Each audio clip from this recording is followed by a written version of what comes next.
अस्सलाम वालेकुम और आज मैं आपको थायरॉक्सीन टैबलेट पर रिव्यू दूंगा। एक हार्मोनल मेडिसिन है जो थायराइड ग्लैंड के रिलेटेड जो मसाइल पैदा होती है। थायराइड ग्लैंड एक हार्मोन खारिज कर देते हैं जिसे हमें थायरॉक्सीन कहते हैं।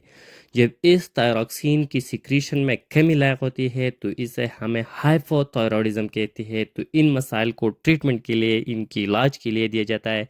जब थायराइड ग्लैंड की ऑपरेशन किया जाए तो इनके बाद जो थायरॉक्सीन की प्रोडक्शन है इसमें कमी आती है। तो इन कमी को पूरा करने के लिए आप इस मेडिसिन का इस्तेमाल कर सकते हैं। अगर इस टैबलेट की यूजेस के देखा जाए तो ये हाइपोथायरॉयडिज्म में दिया जाता है।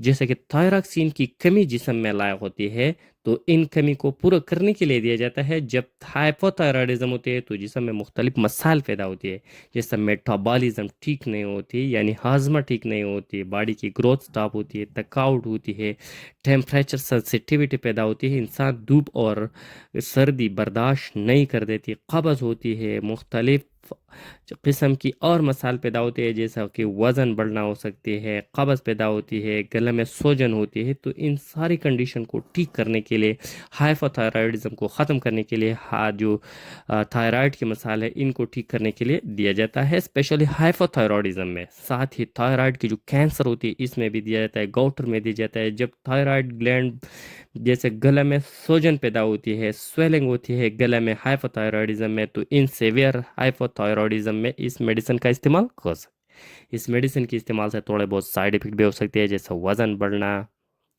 इस मेडिसिन से वज़न कम हो सकती है, इंसोम्निया हो सकती है, नींद डिस्टर्ब हो सकती है, बाल बिगड़ सकती है, भूख में कमी लायक हो सकती है, फिर डिस्टर्ब हो सकती है, ख़वातीन में नाज़िया और वॉमिटिंग भी पैदा कर सकती है।